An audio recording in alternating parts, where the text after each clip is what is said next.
Olá, ouvintes do Mesa de Debates. Vai começar aqui mais uma live aí do nosso podcast, né? Trazendo aqui debates, né? Entrevistas, polêmicas, né? A respeito aí da nossa conjuntura nacional, né? Bastante aí turbulenta, bastante, né, complexa, né, e que requer aí, né, discutir, debater, né, sobre ela para a gente poder intervir na realidade, né. E hoje, né, principalmente hoje, o podcast aqui vai estar bastante interessante, que tem bastante convidado aí de peso, né. E um deles é o João Machado, né, convidado meu de agora, né, que vai, né, representar, né, a organização aí comuna, né, para debater, né, o período que nós estamos passando. Então, sem muita demora, tudo bem, João? Antes da gente começar, por favor, né, se apresente. Bom, boa tarde. Eu agradeço o convite para participar do podcast. Meu nome é João Machado, como você já disse. Eu sou professor da PUC de São Paulo, do Departamento de Economia. E sou militante da Comuna, que é uma tendência política no interior do PSOL. Maravilha, João. Então vamos para a primeira pergunta, né? Perante aí esse novo governo, né, de Lula, né, e essa frente ampla, ou muitos falam frente amplíssima, né, qual que é a posição aí da comuna frente aí ao novo, né, governo de Lula, né? Como que vocês se posicionam? Bom, nós temos uma avaliação de que o governo do Lula, na verdade, Lula-Alckmin, vai ser um governo, você falou frente ampla ou frente amplíssima, né? Acho que está correto, mais uma frente amplíssima do que ampla. Agora, do ponto de vista da tradição marxista, né, é o que a gente caracteriza como um governo de conciliação de classe, um governo que procura reunir representantes de setores das classes trabalhadoras, operários, setores populares, como o próprio Lula, é um representante dos trabalhadores, né? Mas, por outro lado, tem uma representação forte de setores burgueses também, a começar pelo vice-presidente Alckmin, né? Mas certamente muitos outros. Ainda não está totalmente definido quão amplo será o governo e quão amplas serão as alianças. Mas, ao que tudo indica, elas tendem a se ampliar mais. Uma coisa que eu acho que vale a pena registrar, estava anunciado para hoje, não sei se vai se confirmar, uma declaração de apoio do PT e também do PSDB, do PSB, desculpa, do PSB, mas o que interessa mais, do ponto de vista da caracterização do governo, é o PT, né? De apoio à candidatura à reeleição do Arthur Lira como presidente da Câmara. Bom, eu acho que isso é uma ilustração da amplitude das alianças, no caso, por uma questão de realismo político. O governo Lula, o futuro governo, não querem se indispor com alguém que, ao que, ao que dizem, né, as análises, deverá ser eleito, independentemente do apoio do PT, presidente da Câmara. Bom, mas diante de um governo com essas características, nós acreditamos que o que o pessoal deve fazer é manter uma posição de independência política. O pessoal apoiou a candidatura do Lula desde o primeiro turno, mas nunca expressou acordo completo com o programa de governo e com as alianças que foram feitas, né? Eu não vou entrar aqui no que foram os debates do PSOL, houve posições diferentes, inclusive parte do PSOL era a favor de apresentar inicialmente uma candidatura própria, para só apoiar posteriormente o Lula, confirmando que o Lula seria derrotar o Bolsonaro, né? Mas, de qualquer maneira, parte era favorável a apresentar inicialmente uma candidatura do PSOL para explicitar melhor as posições, a identidade do partido. Isso não prevaleceu. Prevaleceu, né, apoio ao Lula desde o primeiro turno.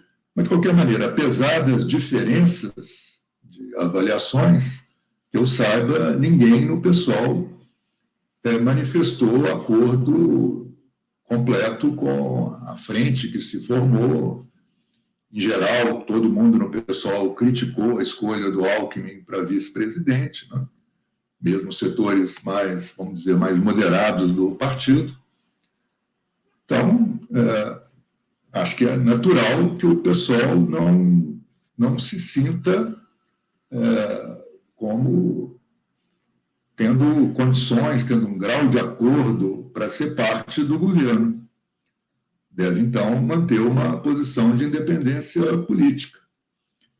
Naturalmente, vai haver coisas que o governo fará que o PSOL deverá apoiar. Aliás, a primeira coisa fundamental, o PSOL vai dar apoio integral para tudo que for necessário para que o governo tome posse. Provavelmente é o que vai acontecer, mas ainda existe alguma resistência do Bolsonaro, de setores bolsonaristas, ainda tentam alguma maneira de dar um golpe. Obviamente, o pessoal deve ser contra isso, enfatizar a legitimidade da eleição, a chapa Lula-Alckmin, que deve tomar posse, deve dar todo o apoio a isso. Além do mais, deve dar apoio a muitas das medidas que o governo vai tomar. Provavelmente, haverá também iniciativas do governo com as quais o pessoal não concordará. Daí ser necessário ele manter uma posição independente. Essa é a vocação do pessoal, aliás, né? Ele foi formado a partir de, principalmente, militantes originários do PT, que não se identificaram, passaram a fazer oposição ao primeiro governo Lula, né? Não acho que haja indicações de que o futuro governo Lula-Alckmin será substancialmente diferente do que foi o primeiro governo Lula, o segundo governo Lula.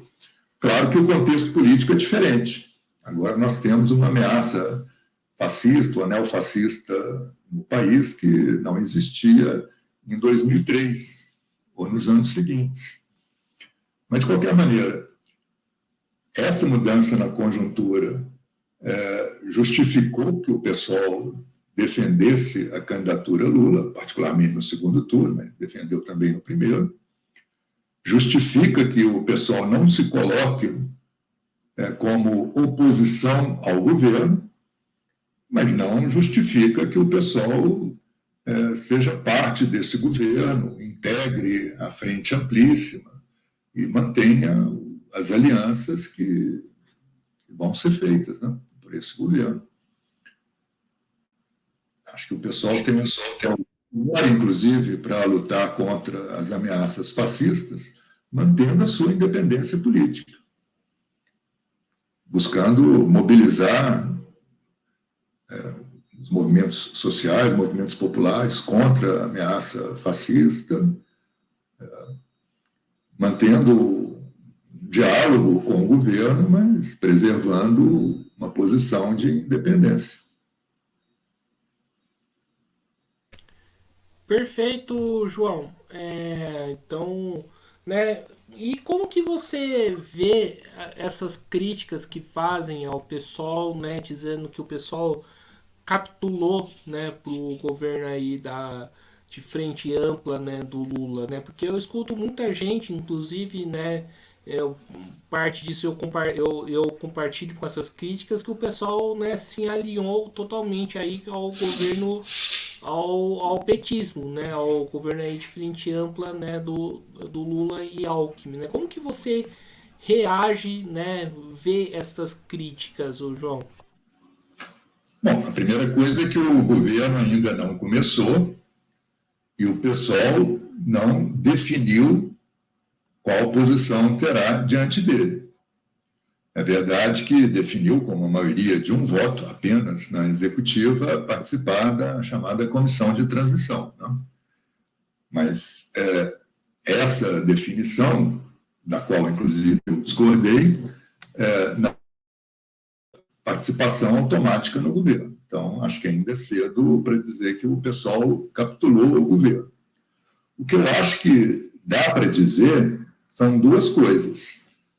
Primeira coisa, eu acho que houve erros na posição do PSOL na forma de apoiar a candidatura Lula-Alckmin, na verdade, no segundo turno e principalmente no primeiro.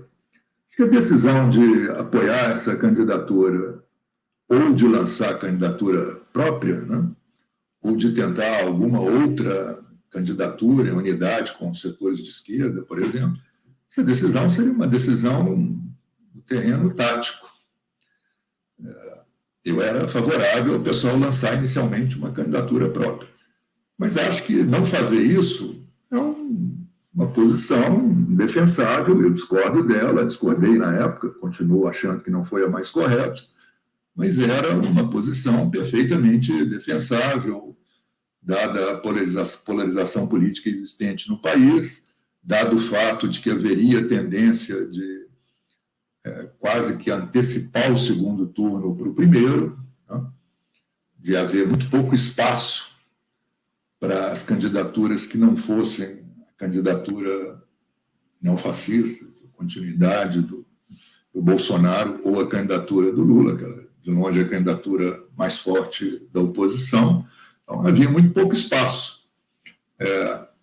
Infelizmente, os partidos que lá tiveram candidaturas próprias, né, à esquerda, o PSTU, o PCB, a Unidade Popular, tiveram resultados muito ruins. Acho que isso mostra que havia pouco espaço para candidaturas alternativas e para manter essas candidaturas até a eleição.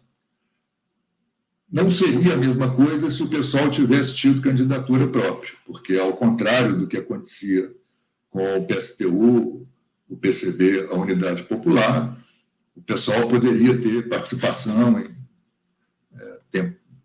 debates eleitorais, programas de TV e tal, teria mais visibilidade do que esses partidos. Mas, de qualquer jeito, o espaço seria reduzido. Então, embora eu achasse que mais correto seria o pessoal inicialmente lançar uma candidatura própria, podendo eventualmente retirá-la depois, a decisão de não lançar é uma decisão que eu acho que era defensável. O que eu acho que foi errado, mais errado pelo menos, né? Não é uma coisa que eu acho que é defensável de um ponto de vista socialista, de independência de classe, é o pessoal ter se confundido exageradamente com a frente ampla desde o primeiro turno. Tá? Inclusive, ter entrado, por exemplo, na discussão de programa de governo. Isso eu acho que não se justificava. Era razoável que o pessoal defendesse apoio à candidatura Lula, dizendo que era melhor para derrotar o Bolsonaro, devia ser tentar fazer isso desde o primeiro turno. Como eu disse, acho que era uma posição tática, acho que era possível defender isso, mas não era correto, na minha avaliação, a partir daí tirar a conclusão de que o pessoal deveria participar plenamente da frente que estava se constituindo, entrar na discussão de programa de governo e tudo mais. Então, voltando, eu acho que há uma... Eu não concordo com a crítica de que o pessoal já capitulou do jeito que você fez referência, que vários setores defendem. Mas eu acho que houve um erro que abre espaço para essa crítica já na forma como o pessoal expressou o seu apoio e participou da coligação de apoio a Lula-Alckmin, desde o primeiro turno. A segunda coisa que eu acho que dá alguma motivação para esse tipo de crítica é que, com toda certeza, a discussão no PSOL sobre qual deverá ser a posição dele em relação ao governo não vai ser uma discussão fácil. Vai haver setores importantes do PSOL que vão defender participação integral no governo, tentar ocupar ministérios, se não conseguir participar de outras maneiras. Então, eu acho que não está definida qual será a posição do PSOL. Vai haver uma reunião do Diretório Nacional do Partido no dia 17 de dezembro, acho muito tarde, acho que deveria ter sido feita antes, mas, de qualquer maneira, vai ser feita essa reunião no dia 17 de dezembro, do partido, e vamos ver o que vai ser decidido. Eu espero e acho que é possível que a posição majoritária do PSOL seja de não participação no governo e de manter a independência política, que é o que eu defendo, e vários outros setores, mas a esquerda do partido defende. Se essa posição prevalecer, eu espero que prevaleça, né? Aí nós poderíamos dizer que essa crítica que você mencionou se mostrou exagerada e precipitada. Né? Mas vamos ver.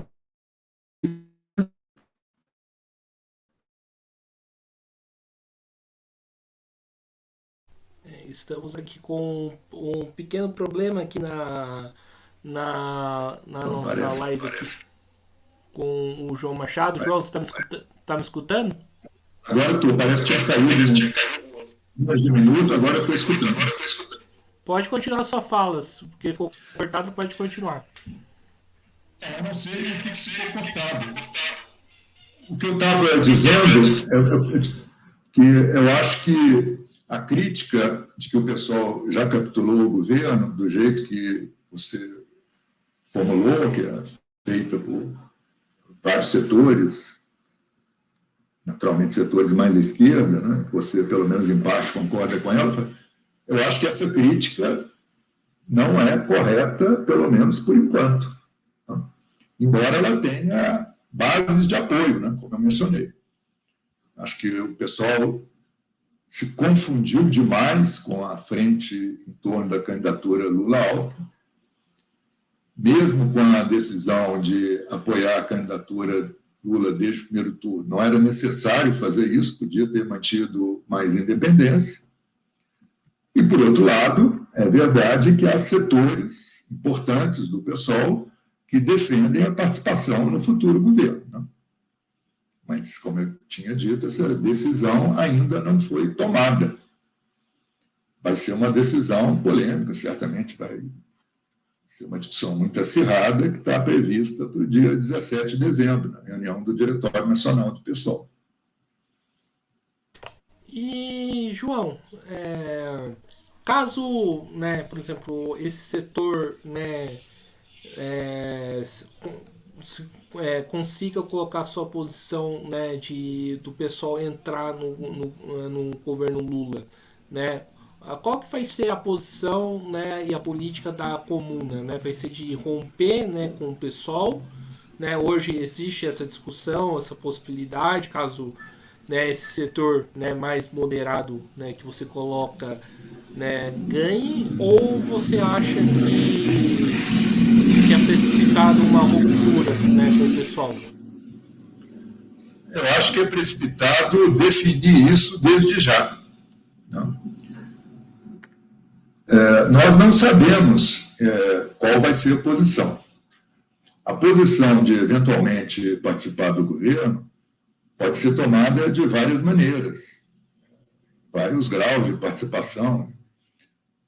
Vai ser importante saber quais serão as divisões no interior do partido. Né? Então, só com conhecimento mais concreto do quadro, né? Se é que ele vai se confirmar, eu espero que não se confirme, inclusive, Só o conhecimento mais concreto do quadro é que daria para dizer qual seria a melhor maneira. O que eu posso dizer sobre isso são duas coisas. Primeira coisa, na comuna nós temos a consciência, em outros setores do PSOL, mas a esquerda também há essa consciência, né, de que o que tem predominado na direção do PSOL tem levado o PSOL para uma postura de mais proximidade com o PT e as políticas do PT, políticas de colaboração de classe, inclusive, né? Recuo na visão de independência política de classe, que era uma posição forte, né? Básica na formação do PSOL. Então, nós avaliamos que o futuro do PSOL pode ficar comprometido.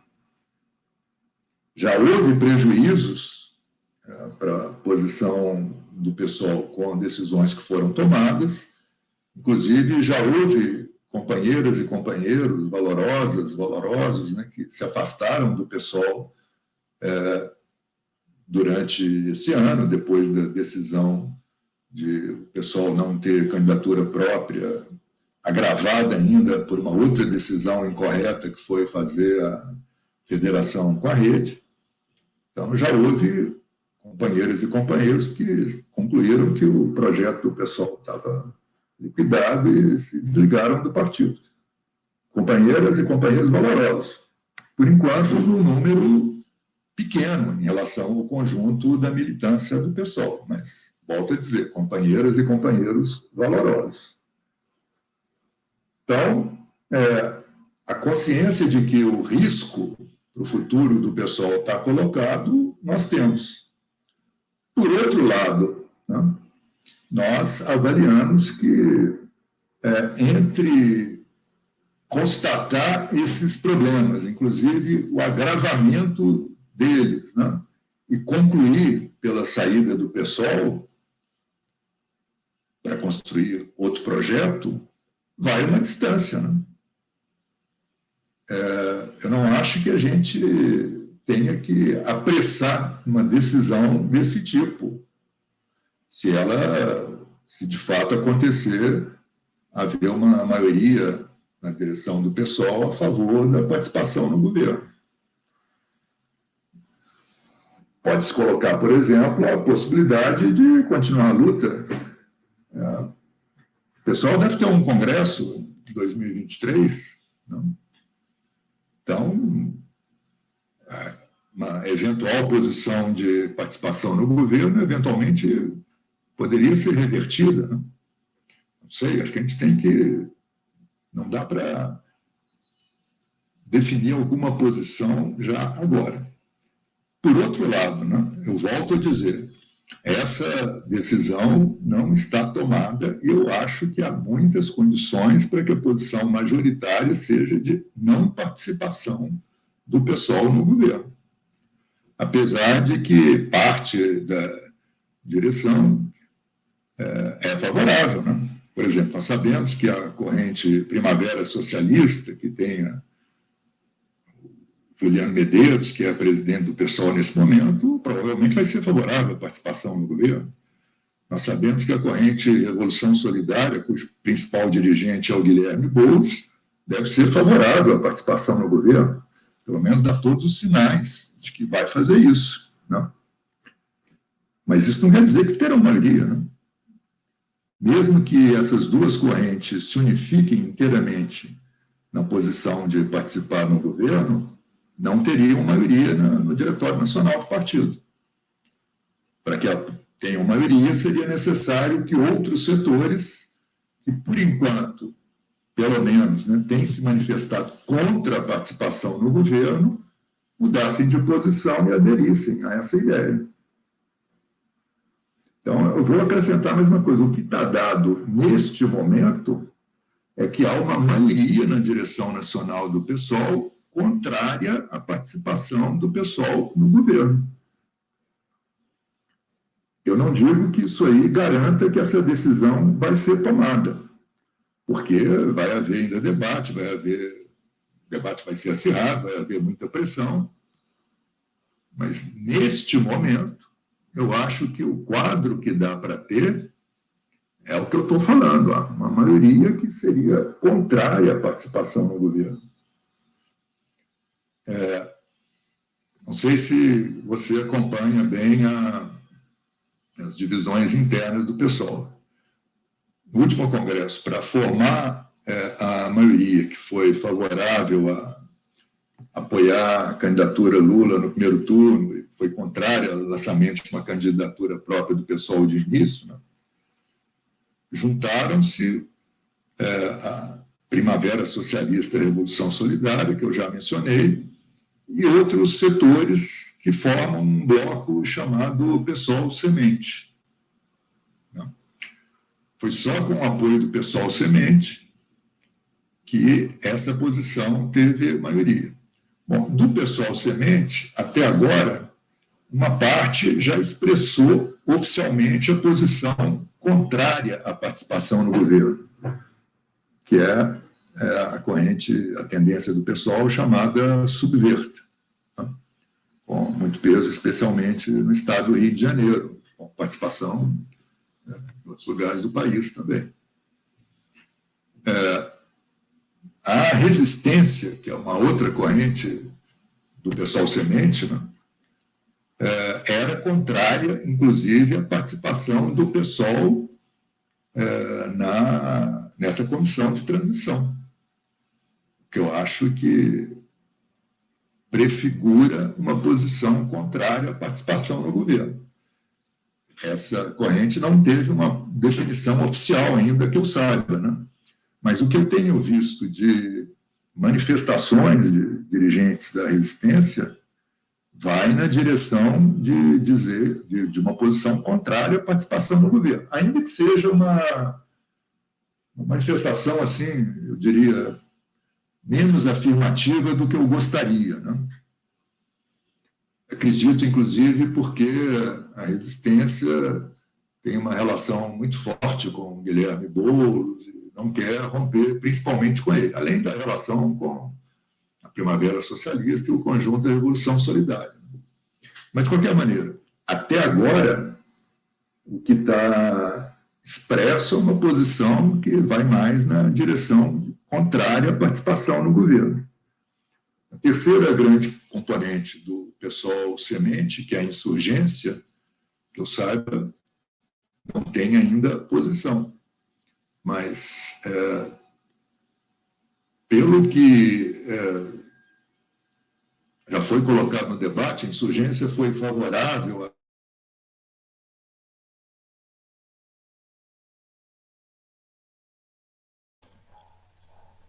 Opa, mais uma vez aqui tem um ação no pequeno... governo. Opa, pode continuar sua fala, João. Eu acho que tanto a insurgência quanto a resistência devem tomar uma posição mais definida sobre a participação no governo nos próximos dias, nas próximas semanas, não sei, de qualquer jeito, antes do dia 17. Né? O Subverta já se definiu contra a participação no governo. Então, com os dados que a gente tem até hoje, né, a tendência que parece será majoritária na reunião do Diretório Nacional será contrária à participação no governo. Isso não está porque provavelmente vai haver militantes do PSOL que vão querer participar de qualquer maneira, poderão argumentar que participarão do governo não representando o PSOL, mas eventualmente representando movimentos sociais. Essa discussão pode continuar. Mas o que eu tenho consciência de que não vai ser uma discussão fácil, pelo contrário, vai ser uma discussão muito difícil. Mas o que eu insisto é isso, não dá para avaliar neste momento que está dado que o pessoal terá uma posição favorável à participação no governo Lula-Alckmin. Certo, João. Vamos sair um pouco, né, dessa questão aí do pessoal, né? Acho que deu para, né, trabalhar bem, né?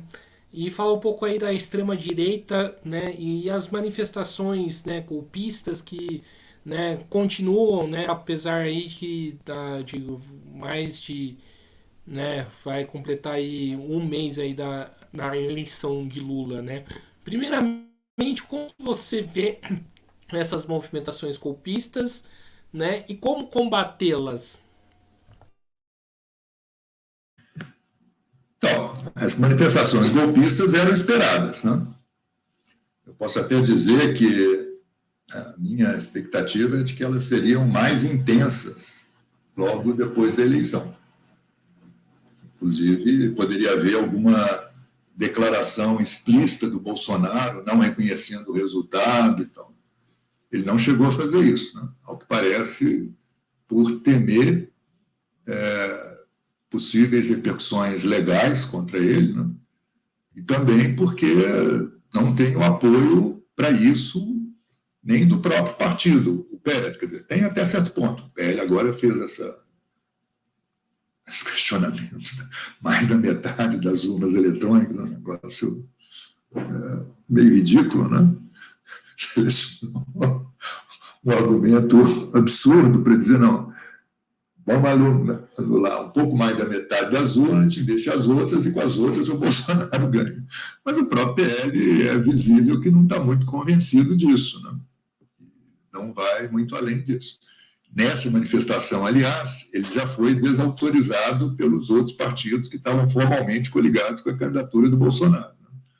O dito Partido Progressista, que de progressista, obviamente, não tem nada, e o Partido Republicano, né, que também é muito pouco republicano. Mas, de qualquer maneira, acho que dava para imaginar que poderia ser mais forte, por razões que têm a ver com. Pode dar mais de uma explicação, né? Eu mencionei algumas, não é isso que foi feito. Aí prevaleceu essa posição de o Bolsonaro estimular essas manifestações sem declarar oficialmente apoio, né? Essas manifestações tiveram uma força, que a gente pode dizer, significativa, mas não tão grande assim, né? E a tendência não é que elas cresçam daqui para frente. Eu acho muito improvável. A tendência é mais que caiam, né?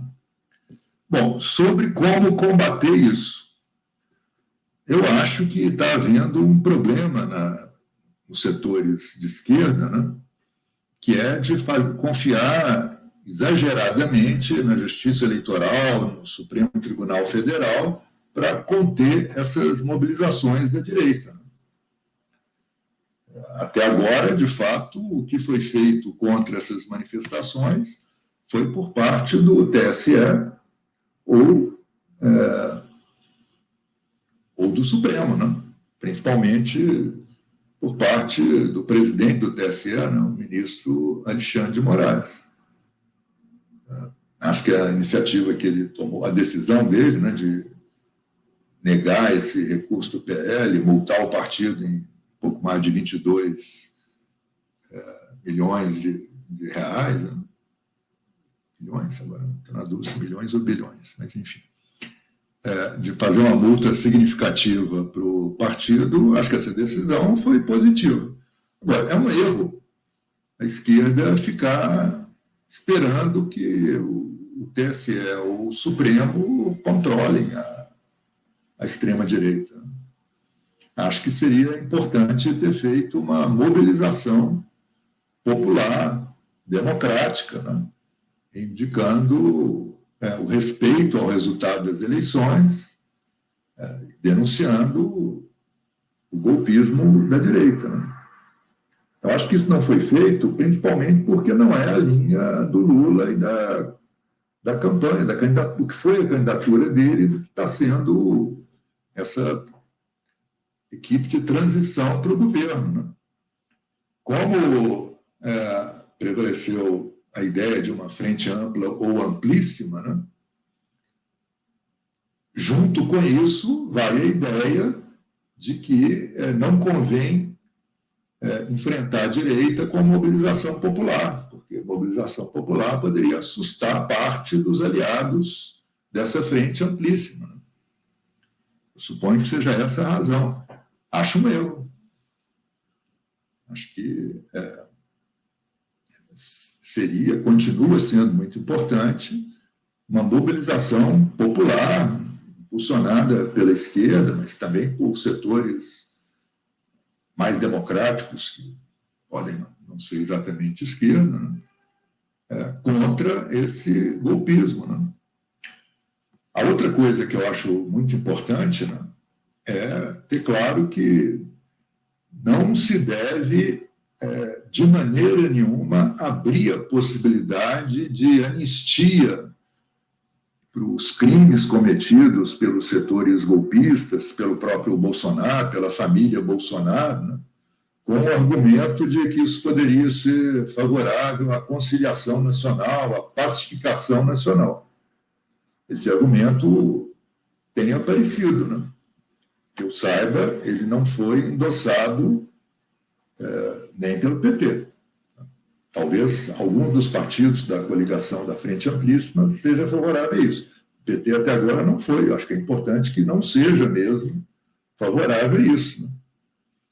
Uma das coisas que serão importantes para combater a extrema-direita, além da mobilização popular, que eu acho que é a mais importante, vai ser cobrar investigações e punições nos tribunais. Acho que a gente não deve desistir disso. Não? Bom, por outro lado, a minha avaliação é que não é que isso aí tenda a se fortalecer agora. Acho que tende a se enfraquecer. Acho, inclusive, que ficou um pouco ridículo, né? Essa última manifestação do PL aí de anular um pouco mais da metade das urnas, selecionar umas urnas para serem validadas que dariam vitória para o Bolsonaro. Né? Apareceram muitos memes em torno disso, brincando na Copa, né? De que a Argentina ia propor anular o segundo turno, o segundo tempo, né? O jogo com o Catar. Uma coisa bastante ridícula. Né? Outra coisa que ficou muito ridícula é o Eduardo Bolsonaro ser flagrado torcendo na Copa, né, lá se divertindo e tudo, quando partidários dele e da família estão acampados nas portas dos quartéis, tomando chuva, etc.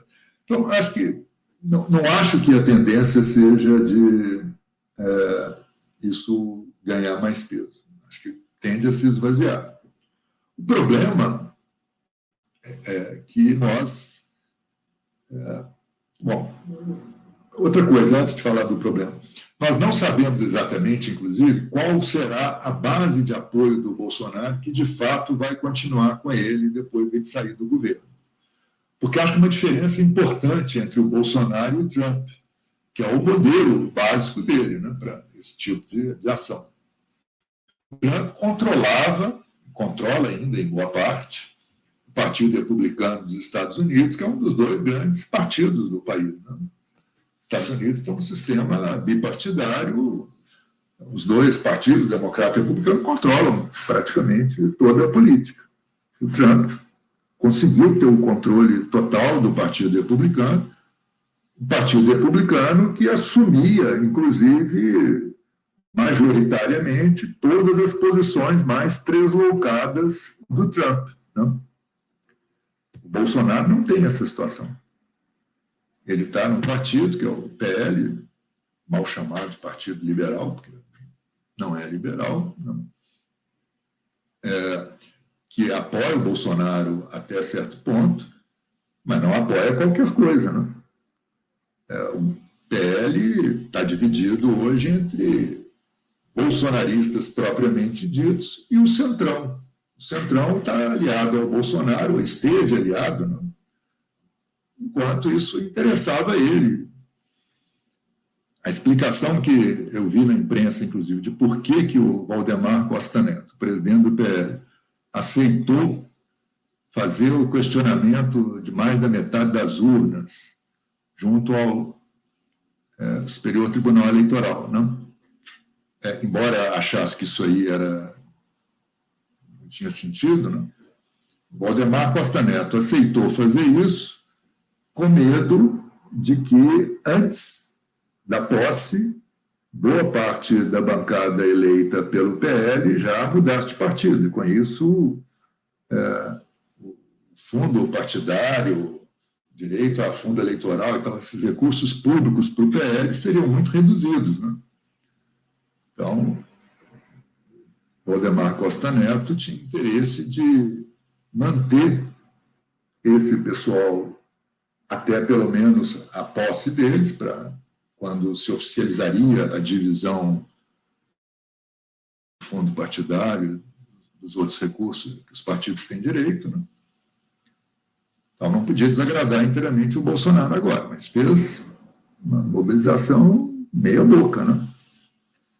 E foi desautorizado pelos outros partidos da coligação, republicanos e PP. Então, Bolsonaro não tem um apoio partidário comparável ao que o Trump tinha.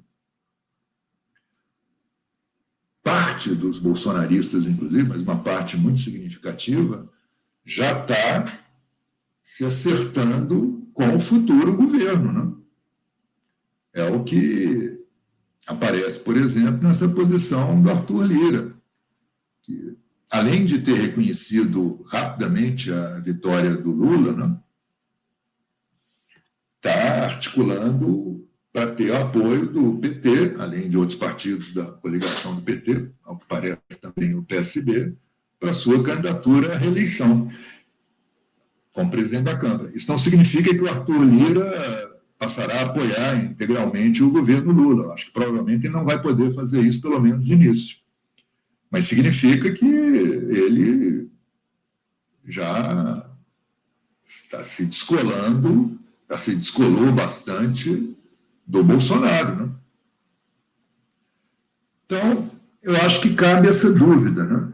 Considerando que o Bolsonaro não conseguiu formar um partido próprio, chegou a tentar, mas não conseguiu, tem um movimento forte, mas menos coeso, né, do que o Trump, por exemplo, tinha, ainda tem nos Estados Unidos. Eu acho que é possível que haja um esvaziamento maior do bolsonarismo nos próximos meses. Isso não significa, obviamente, que a extrema-direita vai desaparecer. A extrema-direita não é só o Bolsonaro, inclusive, tem outras lideranças aí que podem tentar ocupar o seu próprio espaço. O general Mourão, por exemplo, foi eleito senador, está tentando sempre tentou, né, se diferenciar um pouco do Bolsonaro, embora reafirme sempre uma posição de extrema-direita. Então, a extrema-direita vai continuar a ser uma ameaça grave para o país, né? Agora, se ela vai ter condições de ser uma ameaça maior, eu acho que vai depender do desempenho do governo Lula. Os primeiros meses vai prevalecer mais esperança, né, no governo, por parte de quem votou no Lula e mesmo uma parte dos que não votaram, como é tradicional, né, esse tipo de situação, dá um voto de confiança para o governo no seu início. Mas isso aí não dura muito, né? Depois a população vai avaliar o governo pelos seus resultados. Então, esses resultados vão influenciar muito a possibilidade de uma recomposição, de um fortalecimento da extrema-direita mais para frente. Agora, eu acho que, para enfrentar isso a longo prazo, volto a dizer, o fundamental é ter uma mobilização de esquerda. E não só uma mobilização popular agora, mas também a apresentação, por parte dos setores de esquerda, de uma alternativa de fundo a crise do capitalismo que possa mostrar capacidade de retirar o espaço da extrema-direita, né? Nisso aí, eu não sou muito otimista, porque eu acho que o grau de frente amplismo do governo Lula vai tornar mais difícil que ele seja um governo que possa atender aspirações populares, né?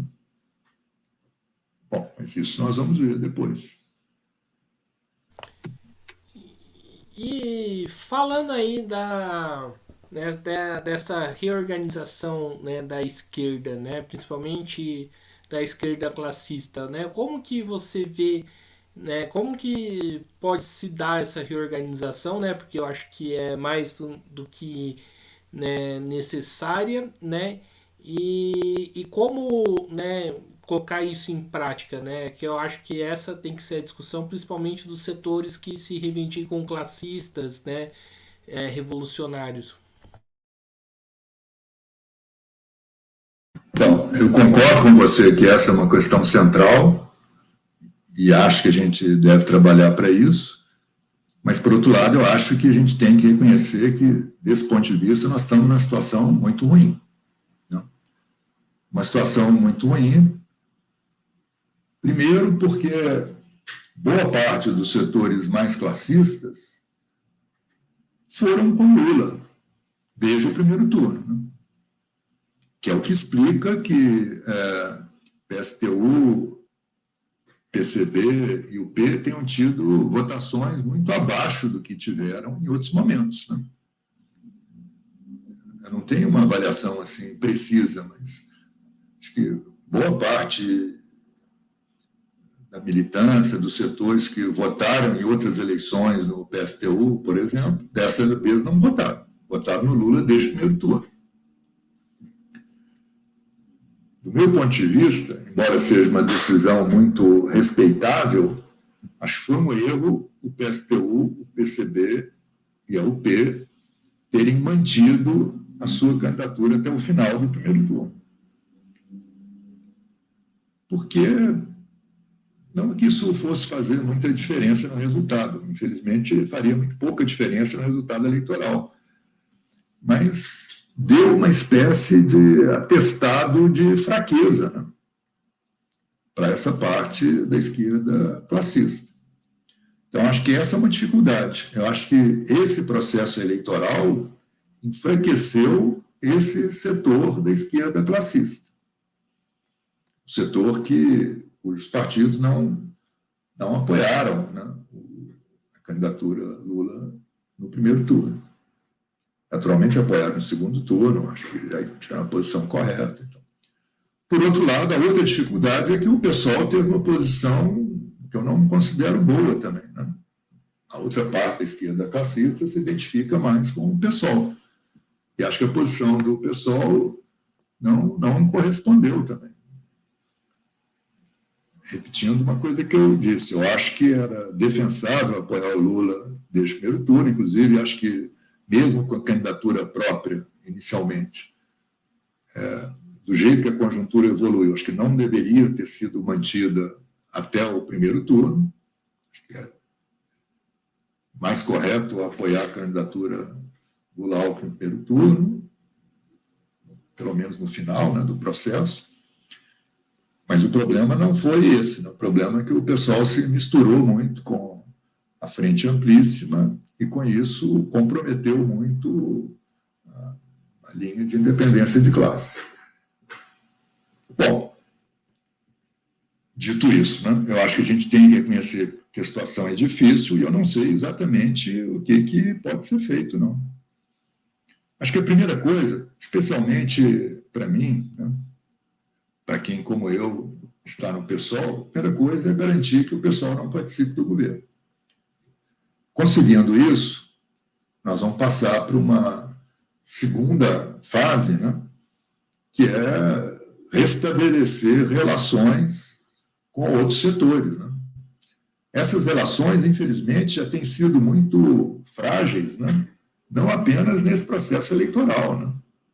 Nos últimos anos tem havido muito pouca relação entre, do ponto de vista partidário, entre partidos que têm uma posição mais classista. Aliás, não é só a dificuldade entre o pessoal de um lado e PCB, UP e PSTU do outro. Eu não compreendo também por que PCB, PSTU e UP tinham que cada um ter a sua própria candidatura, né? Claro que isso enfraquece também. Seria melhor que tivesse tido uma candidatura de unidade. Apesar de que eu sei que é difícil, há diferenças programáticas muito importantes, né? Mas eu acho que seria justificado tentar fazer isso. Bom, no plano sindical, que é um outro plano em que a luta classista vai se manifestar de forma importante no próximo período, né? Há mais contato, vamos dizer assim, né? Entre os vários setores. Eu acho que boa parte participa da CSP com lutas, outra parte não participa, mas podem ser feitas alianças aí com mais facilidade, talvez, do que na esfera partidária. Eu não acompanho muito o setor sindical, né? Agora, pelo que eu sei, embora as dificuldades possam não ser tão grandes quanto na esfera política, há muitas dificuldades também. Então, para resumir, né? E reconhecendo que eu tenho pouca capacidade de dizer coisas mais propositivas. Eu acho que é muito importante que a gente busque a unidade dos setores classistas, mais unidade, inclusive com mais mobilização, inclusive para disputar aliança com uma parte do PT também, porque há setores do PT que têm uma posição mais a favor de mobilização, que eram contrários, por exemplo, ao Alckmin como vice, né? Então, eu acho que é importante buscar mais unidade desses setores, mas eu acho que nós estamos numa situação particularmente difícil nesse aspecto, né? Certo, João. Vamos aí para a última pergunta, né, do nosso bate-papo, né? Estamos aqui com quase 53 minutos aí de live, né? A pergunta que eu faço é os últimos discursos aí do Lula, né? Inclusive falando, né, que o mercado estaria muito nervoso, né, por conta, né, do, né, não diria o rompimento aí do teto dos gastos, né, por conta de passar, né, a política do teto, né, para a questão aí do Bolsa Família, né? Como que você vê essas últimas declarações, professor? Acho que há muitas declarações do Lula, né? Essas declarações de se distanciar um pouco do mercado, né? Dizer que o mercado está muito nervoso, que se o mercado, a bolsa cai, etc., paciência, eu acho que são declarações positivas. O que estava havendo, obviamente, é uma pressão de setores burgueses, inclusive alguns setores que apoiaram o Lula explicitamente na campanha, e outros nem tanto, né? Muita pressão para que o Lula faça a política econômica mais conservadora que vem sendo feita desde o governo Temer, né? A questão do teto de gastos é uma espécie de símbolo disso, né? Foi instituído no governo Temer. É falso dizer que seja uma medida cujo objetivo é garantir alguma disciplina para as finanças públicas. Na verdade, o teto de gasto, do jeito que foi aprovado, é uma medida para tentar obrigar ao encolhimento do Estado, né? Se os gastos só podem ser aumentados a cada ano, em função da inflação, ou seja, tem que ser mantidos em termos reais, e a população cresce, está se obrigando ao encolhimento do Estado, né? Como muita gente já disse, Não há nenhum outro país do mundo que tenha feito uma medida tão estúpida, né, como essa.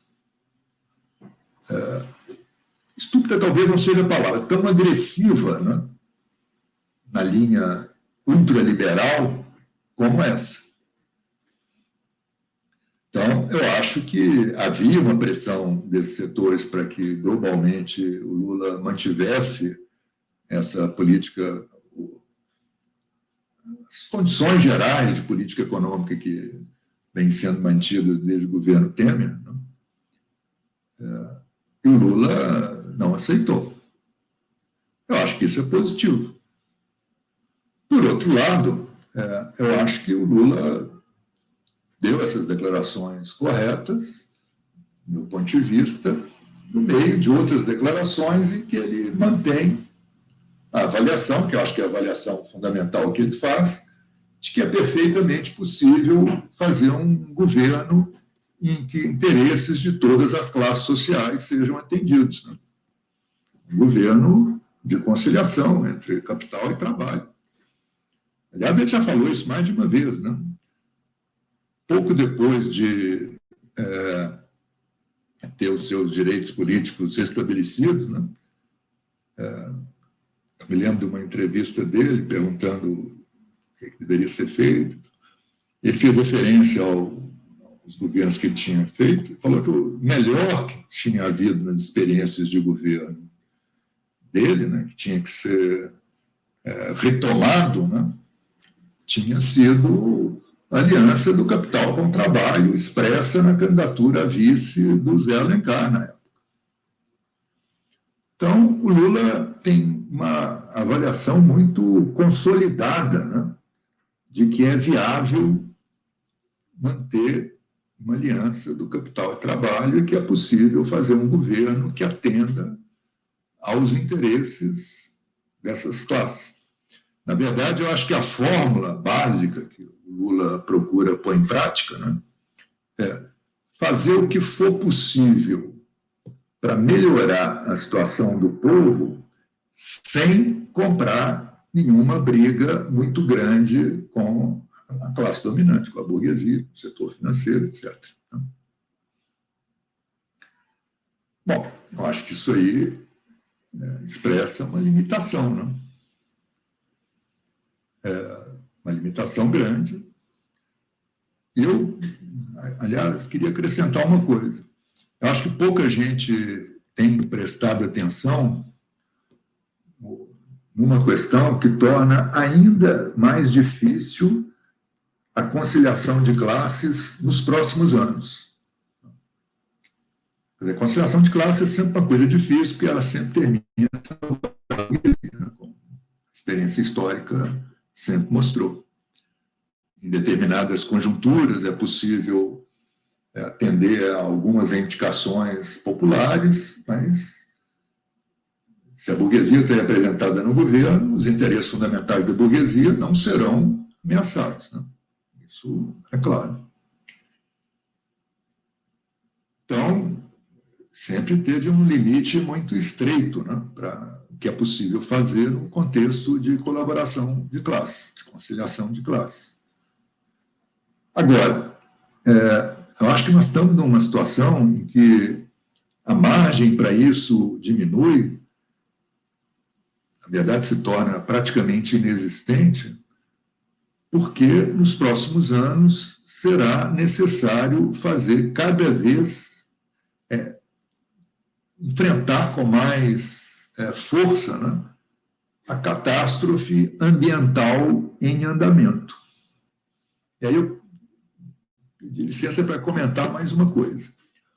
Eu acho que foi positivo da parte do Lula ter ido à COP27, no Egito, né? E lá ele deu algumas declarações positivas, por exemplo, que ia cobrar dos países mais ricos a compensação pelo impacto negativo que a crise ambiental está tendo sobre os países mais pobres, que não tiveram responsabilidade nessa crise ambiental, porque quem emite mais gás de efeito estufa, quem é mais responsável por esse agravamento da situação ambiental são os países mais ricos, né? Então, acho que é correto o Lula ter falado isso, é correto também ele ter garantido que haveria uma política de desmatamento zero na Amazônia. Agora, ao mesmo tempo, é muito pouco, né, o que o Lula se comprometeu. Não tanto por ele, porque nisso aí ele está fazendo mais ou menos a mesma coisa que os governos mais progressistas do ponto de vista ambiental fazem, né? Que é defender algumas medidas importantes para reduzir a catástrofe ambiental, mas acreditando que isso vai ser possível nos marcos do capitalismo. Ou seja, mantendo uma orientação geral de capitalismo verde. Ora, está cada vez mais evidente que isso não é possível. A situação ambiental está se agravando, a tendência a ultrapassar 1,5 grau de aquecimento global desde o período pré-industrial, né, é cada vez mais forte, e sabe-se, né, todo estudo científico a respeito, que a partir daí os desastres ambientais vão aumentar cada vez mais e podem aumentar de forma exponencial, inclusive, né? A partir de um certo aquecimento global, as coisas podem se agravar mais, porque vai haver, por exemplo, uma aceleração do derretimento das calotas polares e vai subir mais o nível dos mares. Não apenas Tuvalu, né, aquele país que sempre é comentado quando se fala disso, que vai desaparecer daqui a algumas décadas, né, porque o mar vai subir. Não é só o Tuvalu que vai desaparecer. Boa parte das regiões costeiras, países de vários tipos, vão ser submergidas pelo mar, né, do jeito que as coisas vão. Ora, então, está muito claro que para enfrentar de forma consistente a catástrofe ambiental, é necessário, primeiro, nos países ricos, interromper o crescimento econômico e começar a haver um decrescimento nos países ricos. Países intermediários podem ter uma situação intermediária, países mais pobres têm que ter, por justiça, o direito de terem ainda crescimento econômico, porque até hoje nunca foram responsáveis pelas emissões que levam ao aquecimento global, e, por outro lado, como tem uma situação material pior, tem que ter o direito de equilibrar um pouco as coisas, né? Mas, de qualquer maneira, se a perspectiva começando pelos países mais ricos, é de que não pode mais haver crescimento econômico, né, crescimento da produção material, da circulação material, dos transportes, isso significa que não pode mais haver capitalismo. Capitalismo sem crescimento é crise, né? Isso a gente vê muito nitidamente com os economistas, por exemplo, que estão participando da discussão do governo Lula e tal. Todos eles falam, o mais importante é retomar as condições para o crescimento. Retomar as condições para o crescimento viabiliza aumentar o emprego e, ao mesmo tempo, dá para melhorar um pouco a distribuição de renda sem que os mais ricos percam, né? Ora, essa ideia de crescimento econômico como a tábua de salvação para o reformismo no capitalismo, vamos dizer assim, né? Para conseguir melhoras no capitalismo, isso não pode mais ser defendido como norte, né? Acho que isso está muito pouco claro para a maior parte das pessoas por enquanto, mas acho que tende a ficar mais claro nos próximos anos. E à medida que fique mais claro, a consequência é essa. Não dá para tentar enfrentar o problema ambiental nos marcos do capitalismo. O enfrentamento do problema ambiental vai exigir um programa de transição, de saída do capitalismo. Isso tende a ter mais força, né, do que a necessidade, vamos dizer, clássica de um programa de transição, de saída do capitalismo, pelas razões que são defendidas pelo marxismo há várias décadas, né? Enfrentamento da crise econômica, da crise social, enfim.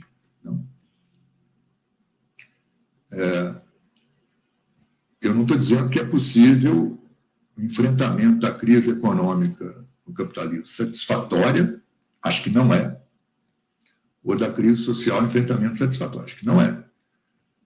Mas é menos ainda possível, né, o enfrentamento da crise ambiental nos marcos do capitalismo. Então, para concluir, que eu tendi a me estender muito, eu acho que essas declarações que você citou do Lula contra o nervosismo do mercado e tal, por causa do teto de gastos, são boas declarações. O mercado aí estava fazendo uma chantagem mal feita, né? Puramente ideológica, nenhuma base científica. Acho que, além disso, o Lula deu outras declarações boas. Eu mencionei algumas que ele fez na COP27. O próprio fato de ter ido lá, acho que foi positivo. Agora, o grande problema do Lula, né, eu repito para resumir, é estar profundamente convencido de que é possível fazer um bom governo para todas as classes sociais nos marcos do capitalismo. Então, isso eu acho que é cada vez menos possível, né? É um argumento a mais, inclusive, para a gente defender que é necessário que os setores de esquerda mantenham a posição de independência em relação ao governo Lula, para poder cobrar dele, inclusive, medidas mais fortes, né, em todas as áreas.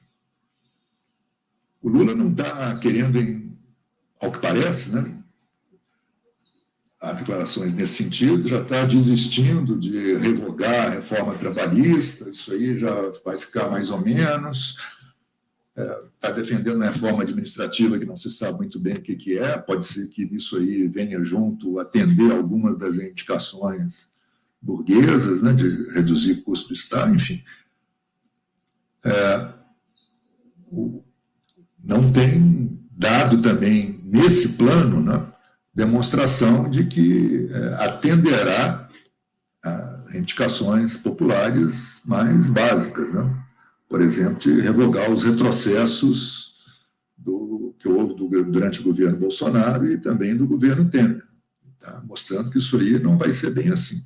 Nem o orçamento secreto, ao que indica, ele vai, sim, por enquanto, concluiu que é melhor aceitar isso, né? Ou pelo menos não bater de frente. Agora, então a gente tem que cobrar mais, tem que ter independência para cobrar mais, cobrar a partir de mobilização social, do movimento popular, né, de organização de base, que é difícil fazer, mas é o que nós temos que fazer.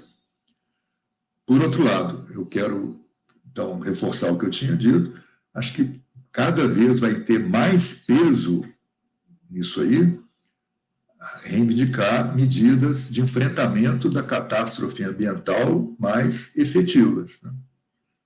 E tudo isso nos leva à conclusão de que não dá para fazer um governo de conciliação de classe, não dá para querer melhorar as condições no interior do capitalismo. As margens para isso são cada vez mais estreitas do ponto de vista econômico e social e não existem do ponto de vista ambiental, que é uma questão que a gente deve dar muito mais peso daqui para frente.